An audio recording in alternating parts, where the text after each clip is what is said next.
December 1, 1989. Florida's I-75 highway becomes a hunting ground as Aileen Wuornos flags down her seventh victim, pulls out a .22 pistol, and executes another man in cold blood, making her America's most notorious female serial killer.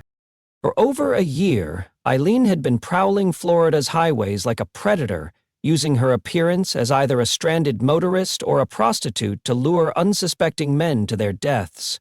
She would flag down drivers offering help or services, then rob them at gunpoint before shooting them execution style and dumping their bodies in remote locations along the interstate. 7 men died during Aileen's killing spree, each one shot multiple times with the same .22 caliber pistol that became her signature weapon. The victims ranged from truck drivers to construction workers to retirees, all sharing the fatal mistake of stopping to help or hire a woman they thought was harmless. But Aileen Wuornos was anything but harmless. She had transformed Florida's highway system into her personal killing field, turning rest stops and secluded roads into crime scenes that would terrorize the state for months. Each murder followed the same brutal pattern: lure the victim to an isolated location, rob them of their money and valuables, then shoot them dead, to eliminate any witnesses. The bodies were discovered days or weeks later by hunters, hikers, or maintenance workers, always in wooded areas far from the main highways where Aileen had initially encountered her victims. The decomposed remains told the same story of execution-style murder, with multiple gunshot wounds and evidence of robbery. Aileen's background seemed to explain her violent path. She had endured a horrific childhood filled with abuse and abandonment, leading to a life of prostitution and petty crime that eventually escalated to serial murder. But her methodical approach to killing revealed something far more dangerous than a damaged woman lashing out at the world. She hunted men with the same systematic approach that male serial killers used to target women, reversing the typical predator-prey dynamic that defined most serial murder cases. Aileen saw men as sources of money and potential threats to be eliminated, treating each killing as a business transaction that ended in death. When police finally arrested Aileen in 1991, she initially claimed self-defense, arguing that all 7 men had tried to rape or assault her during their encounters. But the evidence told a different story of premeditated murder committed for financial gain rather than protection. Her case would become legendary in American criminal history, inspiring multiple books, documentaries, and Hollywood films that explored how a woman could become such a prolific killer. Aileen Wuornos had shattered every assumption about female violence and serial murder. How does a woman become America's most feared highway predator, hunting men like prey across the Sunshine State? How does someone transform Florida's tourist highways into a killing field that would claim 7 innocent lives? But Aileen Wuornos' highway killing spree was just the beginning of Florida's darkest secrets. Welcome to Savage Case Files, where we expose the Sunshine State's deadliest female killers, women who turned Florida's beaches, highways, and neighborhoods into hunting grounds for murder. Subscribe if you love true crime documentaries like this one, because we're bringing you more cases that prove Florida's beaches hide the darkest evil. The next case will show you how a simple robbery turned into one of the most cruel murders in American history when victims were buried alive. Case 2, Tiffany Cole. July 2005, Jacksonville, Florida. 23-year-old Tiffany Cole had befriended elderly couple Carol and Reggie Sumner, gaining their trust over months of visits and conversations. But she wasn't building a friendship. She was planning the most cruel robbery murder in Florida history. Tiffany wasn't some desperate criminal looking for quick cash through random violence. She was a young woman who had methodically targeted the Sumners because of their age, isolation, and the money she believed they kept in their home. Her plan involved not just robbery, but a form of murder so brutal that it would shock even experienced homicide investigators. The elderly couple had welcomed Tiffany into their lives, treating her like the granddaughter they never had.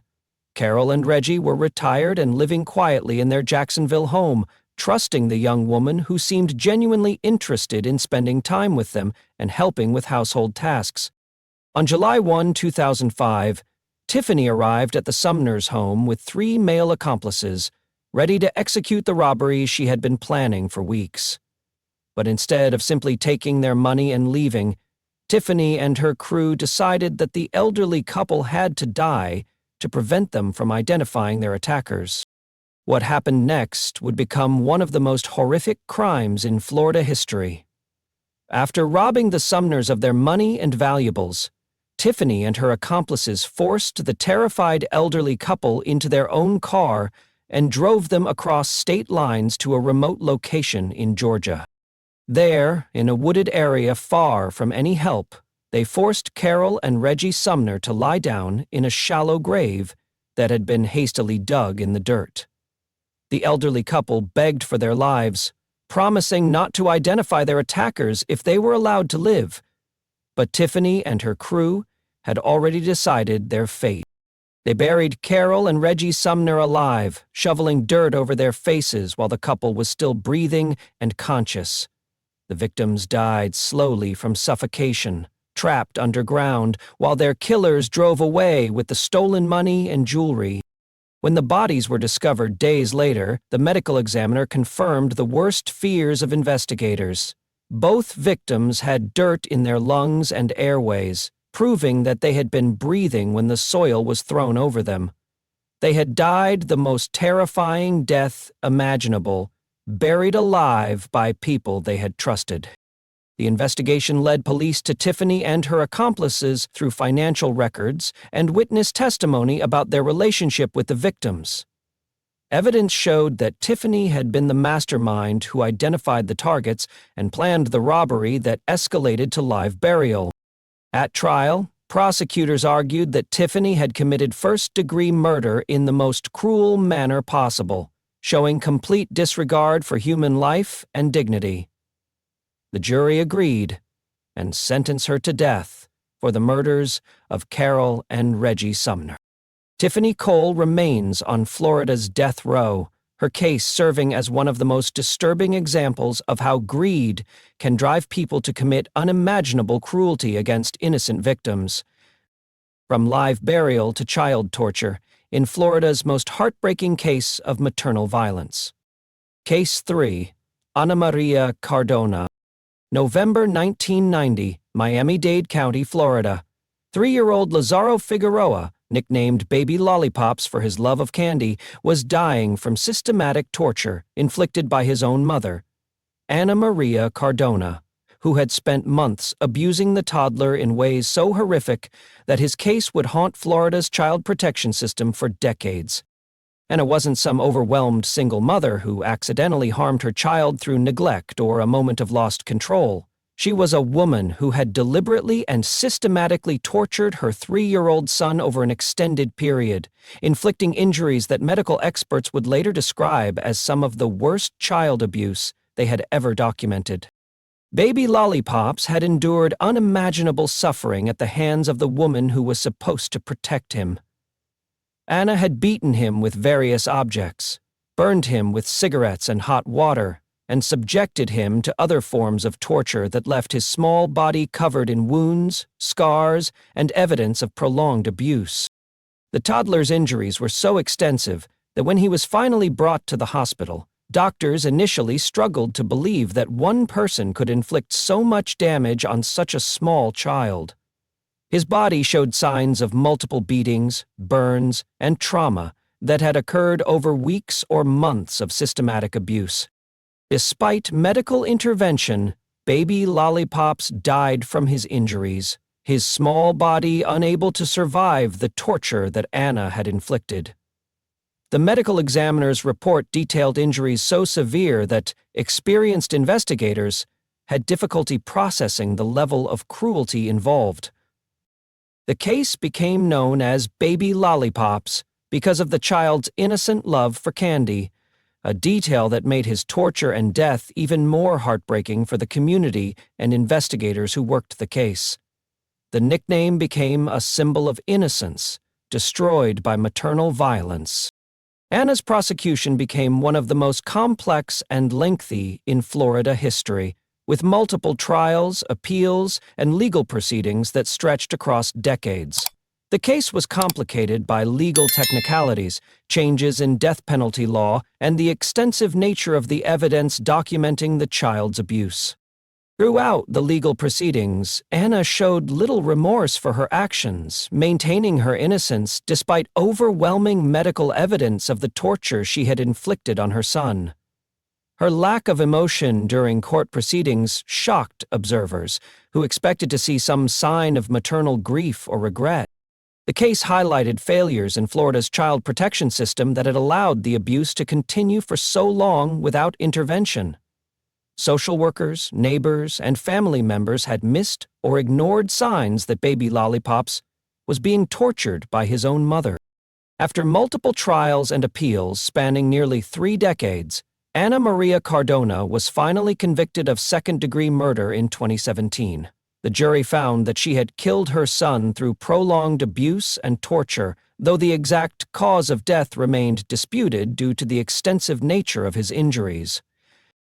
Ana was sentenced to 40 years in prison for the murder of baby Lollipops, bringing some measure of justice for a case that had haunted Florida's legal system for over 25 years. Her conviction ensured that she would spend the rest of her life behind bars for the torture murder of her 3-year-old son. From child torture to family annihilation in a case of maternal violence that destroyed an entire household. Case 4. Julie Schoenecker. January 27, 2011, Tampa, Florida. Julie Schoenecker sat in her car outside her son's soccer practice, loaded a .38 revolver, and waited for 13-year-old Bo to finish his game so she could drive him home and shoot him in the head, the first execution in her plan to murder both of her teenage children. Julie wasn't some stranger who had targeted random children for violence. She was a military wife and mother who had decided that her own son and daughter needed to die, planning their murders with the same methodical approach she might use for household errands. The killing spree began when Julie picked up Bo from soccer practice, driving him home while he sat unsuspecting in the passenger seat. During the drive, she pulled out the revolver and shot her 13-year-old son in the mouth, killing him instantly while his blood splattered across the interior of their family car. After murdering Bo, Julie drove home with her son's body still in the vehicle and began preparing for the second execution. She had already decided that 16-year-old Calix also had to die, viewing both children as problems that could only be solved through murder. Julie found Calix in her bedroom, studying at her computer and completely unaware that her mother had just murdered her younger brother. Without warning or explanation, Julie raised the same .38 revolver and shot her teenage daughter twice in the head, killing her at her desk. The double murder was discovered the next day when Julie's husband returned from a military deployment and found both children dead in their home. Bo's body was still in the car where he had been shot, while Calix remained slumped over her computer, where she had been studying when her mother executed her. Julie was found at the scene, covered in her children's blood and showing no emotion about what she had done. She had made no attempt to flee or hide the evidence, instead waiting calmly for police to arrive and arrest her for the murders. The investigation revealed that Julie had been struggling with depression and alcohol abuse, but had shown no previous signs of violence toward her children. Friends and family members described her as a devoted mother who had never threatened or harmed Bo and Calix before the day she decided to kill them. Julie's motive remained unclear even after extensive investigation and psychological evaluation. She offered no coherent explanation for why she had murdered her children, leaving investigators and family members to wonder what had driven a mother to execute her own teenagers. The case shocked Tampa's military community, where Julie had been known as a supportive military spouse who seemed dedicated to her family. The revelation that she had coldly planned and executed both children shattered assumptions about maternal love and protection. At trial, Julie's defense team argued that she had been suffering from severe depression and should not be held fully responsible for the murders. However, the premeditated nature of the killings and her calm behavior afterward suggested deliberate choice rather than mental breakdown. In 2014, Julie Schenecker was convicted of 2 counts of first-degree murder and sentenced to life in prison without the possibility of parole. The jury rejected her insanity defense, finding that she had known right from wrong when she executed Bo and Calix. Julie remains incarcerated in Florida, serving a life sentence for the execution-style murders of her 2 teenage children in what became one of Tampa's most shocking cases of family annihilation. From family murder to costume killing in Florida's most bizarre case of doorstep execution, Case 5, Sheila Keene Warren.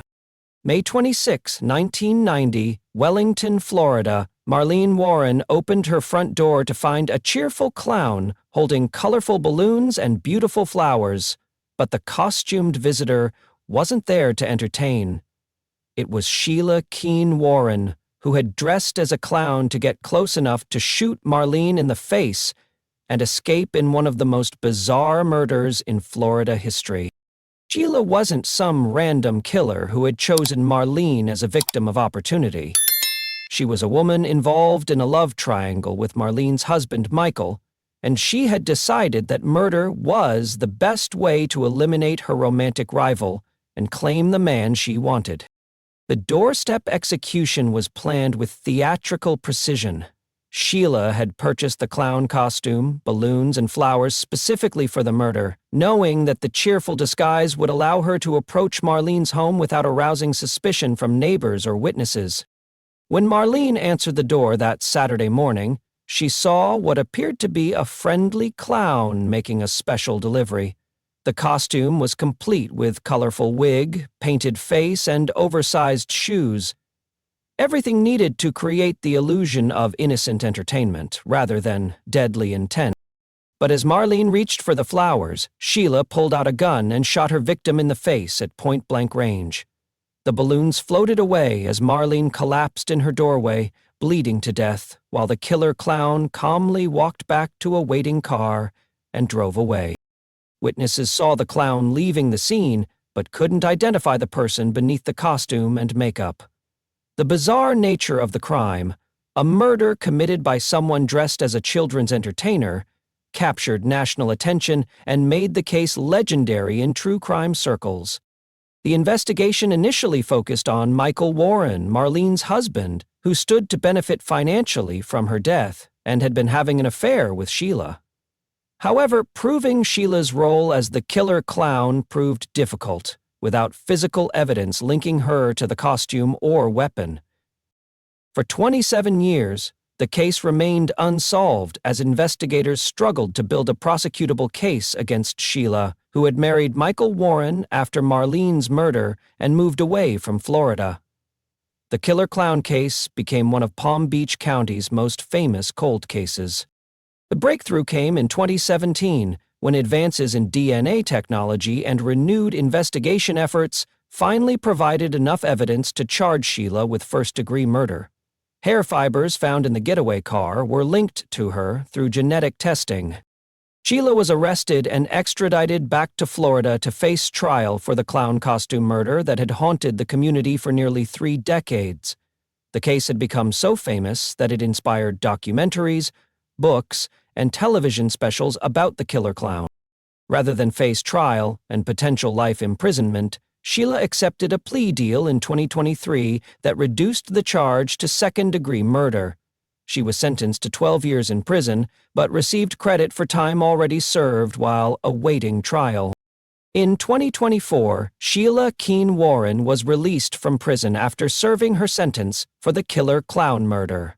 Her case remains one of the most unusual and memorable crimes in Florida history, proving that truth can be stranger than fiction. The killer clown case became a cultural phenomenon that demonstrated how a simple disguise could be used to commit murder while creating one of the most bizarre crime scenes investigators had ever encountered. From clown murder to kidnapping conspiracy in a case of deadly romantic rivalry, Case 6. Amelia Carr. June 2009. Marion County, Florida. Amelia Carr was living with boyfriend Joshua Fulgham and helping him navigate a bitter custody dispute with his ex-girlfriend Heather Strong, but instead of supporting him through legal channels, Amelia decided that kidnapping and murdering Heather was the perfect solution to their relationship problems. Amelia wasn't some naive woman who was manipulated into participating in violence against her will. She was an active participant who helped plan and execute the kidnapping that would end in Heather Strong's suffocation death in a remote location where her screams couldn't be heard. The murder plot began when Joshua's custody battle with Heather became increasingly contentious, with both parents fighting for control of their young child. Amelia saw Heather as an obstacle to her relationship with Joshua and began planning ways to permanently remove her from their lives. On June 3, 2009, Amelia and Joshua lured Heather to a meeting under the pretense of discussing their custody arrangement.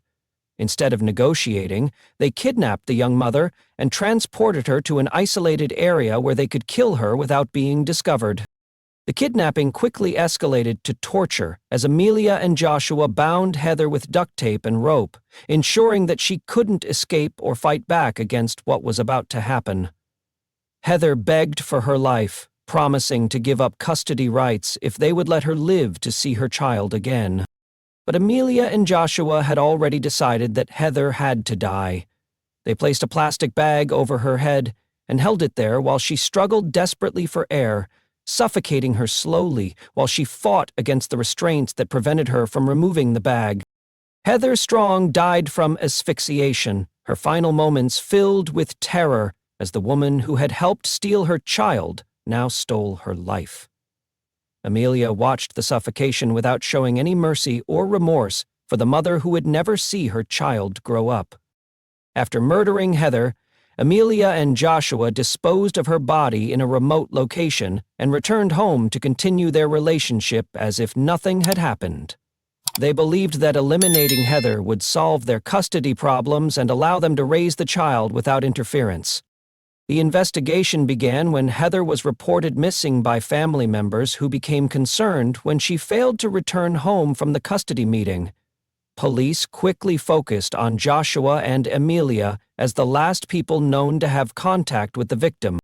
Evidence of the kidnapping and murder was discovered through cell phone records, witness testimony, and physical evidence linking both suspects to Heather's disappearance and death. The premeditated nature of the crime was proven through their planning and preparation for the kidnapping. Amelia's role as an active participant, rather than a reluctant accomplice, became clear during the investigation. She had helped plan the murder, participated in the kidnapping, and assisted in the suffocation that ended Heather's life.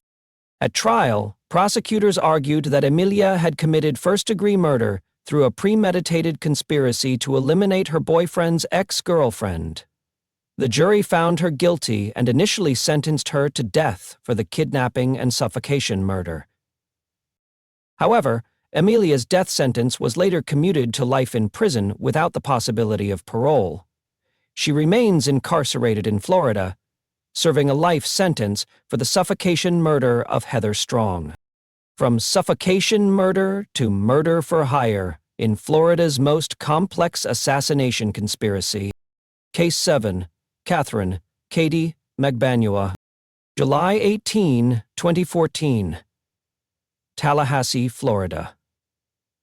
FSU law professor Dan Markell was shot twice in the head while sitting in his own driveway, the victim of a murder-for-hire conspiracy that Catherine Katie Magbanua had helped execute for the wealthy Adelson family who wanted him dead. Katie wasn't some random criminal hired off the street to commit murder. She was a woman connected to the Adelson family through romantic relationships and financial arrangements, making her the perfect intermediary between the wealthy family who wanted Dan dead and the gunman willing to kill him for money.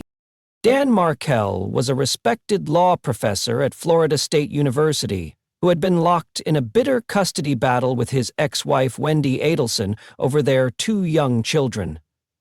The Adelson family, particularly Wendy's mother Donna and brother Charlie, had grown to hate Dan and wanted him eliminated so Wendy could move to Miami with the children. The murder conspiracy involved multiple layers of planning and coordination, with Katie serving as the crucial link between the Adelson family's money and the hitmen who would actually pull the trigger. She had romantic relationships with both Charlie Adelson and one of the hired killers, making her uniquely positioned to facilitate the assassination. On that July morning, Katie helped coordinate the hit that brought two gunmen to Dan's Tallahassee neighborhood, where they waited for him to return home from the gym. When Dan pulled into his driveway, the killers approached his car and shot him twice in the head before fleeing the scene. Dan survived the initial shooting but died at the hospital from his injuries, leaving behind two young children who would never see their father again. The execution had been carried out with professional efficiency, but the complex web of relationships behind the murder would eventually lead investigators to the conspiracy. The investigation took years to uncover the full scope of the murder-for-hire plot, with prosecutors gradually building cases against the various participants. Katie's role as the go-behind became clear through financial records, phone communications, and witness testimony about her relationships with both the Adelsons and the hitmen. Katie's first trial ended in a hung jury, with some jurors believing she was merely a girlfriend caught up in her boyfriend's criminal activities rather than an active participant in the murder conspiracy. However, prosecutors were convinced of her guilt and decided to retry the case. The second trial focused more heavily on Katie's active role in facilitating the murder, showing that she had knowingly participated in the conspiracy rather than being an unwitting accomplice. Evidence demonstrated that she had helped coordinate the timing and logistics of the assassination. Financial records showed suspicious payments flowing from the Adelson family through Katie to the hitmen around the time of Dan's murder, creating a clear money trail that connected all the participants in the conspiracy. The payments were disguised as legitimate business transactions but followed the pattern of murder-for-hire compensation. In 2022, Katie Magbanua was convicted of first-degree murder for her role in the assassination of Dan Markel. The jury found that she had been an essential participant in the conspiracy, who had helped make the murder possible through her connections and coordination. Katie was sentenced to life in prison without the possibility of parole, ensuring that she would never be released for her role in the execution of the FSU law professor. Her conviction was part of a broader prosecution effort, targeting all participants in the murder-for-hire conspiracy. From murder-for-hire to missing body mystery in Florida's final case of workplace violence. Case 8. Kimberly Kessler. May 12, 2018. Nassau County, Florida. Jolene Cummings arrived at Tangle's hair salon for what she thought would be a normal day of work, but her new co-worker, Kimberly Kessler, had already decided that Jolene needed to die, and her body would never be found. Kimberly wasn't some random co-worker who snapped during a workplace dispute. She was a woman with a long history of identity theft and deception who had been using fake names and stolen identities for years while moving from state to state to avoid detection by law enforcement. Jolene Cummings was a 34-year-old mother of 3 who worked as a hairstylist to support her children. She had recently started working at Tangle's hair salon, where she met Kimberly, who was using the fake name Jennifer Seibert to hide her true identity and criminal background. The two women had worked together for only a short time before their relationship began to deteriorate. Kimberly became increasingly hostile toward Jolene, viewing her as a threat or obstacle that needed to be eliminated through violence, rather than simply quitting her job or transferring to another salon. On May 12, 2018, Jolene was scheduled to work at the salon but never returned home to her children. Her family became concerned when she failed to pick up her kids from their babysitter, something she had never done before without calling to explain her absence. The investigation began immediately when Jolene was reported missing, with police focusing on the hair salon where she had last been seen. Security cameras showed Jolene arriving at work that morning, but she was never seen leaving the building alive. Kimberly had disappeared on the same day that Jolene went missing, abandoning her apartment and fleeing Nassau County in Jolene's car. The stolen vehicle was later found abandoned in Georgia, but Kimberly had vanished without leaving any trace of where she had gone or what she had done with Jolene's body. The search for Jolene's remains became one of the most extensive missing person investigations in Nassau County history, with law enforcement agencies, volunteers, and search dogs combing through forests, swamps, and landfills looking for any trace of the missing mother. Despite the massive search effort, Jolene's body was never recovered. Kimberly had successfully hidden the remains in a location that has never been discovered, taking the secret of Jolene's final resting place with her to prison. Kimberly was eventually captured and charged with first-degree murder despite the absence of Jolene's body. Prosecutors built their case on circumstantial evidence, including security footage, DNA evidence found in the salon, and Kimberly's flight from the area immediately after Jolene's disappearance. The trial revealed the extent of Kimberly's deception and criminal history. She had been using multiple fake identities for years, stealing social security numbers and personal information to create new personas whenever she needed to escape her past or avoid law enforcement. Kimberly's behavior during the trial was erratic and disruptive, with frequent outbursts and attempts to represent herself despite having no legal training. Her actions in court reinforced the prosecution's argument that she was a dangerous individual capable of premeditated murder. In 2021, Kimberly Kessler was convicted of first-degree murder for killing Jolene Cummings, even though the victim's body was never found. The jury determined that the circumstantial evidence was strong enough to prove that Kimberly had murdered her co-worker and disposed of the remains. Kimberly was sentenced to life in prison without the possibility of parole, ensuring that she would never again have the opportunity to assume false identities or harm innocent people like Jolene Cummings. 8 women, 30 years of violence, dozens of innocent lives destroyed across Florida's highways, neighborhoods, and workplaces. These cases force us to confront uncomfortable realities about female violence and the nature of evil itself. Should Ana Maria Cardona have received the death penalty for torturing baby lollipops to death? Does Julie Scheneker's depression excuse the execution of her 2 teenage children? How do we balance understanding the factors that create killers with holding them accountable for their choices? Florida's landscape became both a dumping ground for victims and a symbol of how paradise can hide the most twisted evil.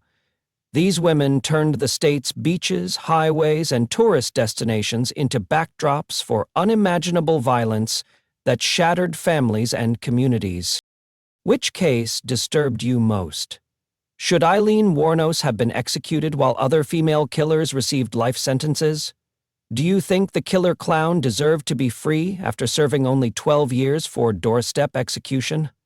What does it say about our justice system that some of these women received vastly different sentences for equally brutal crimes?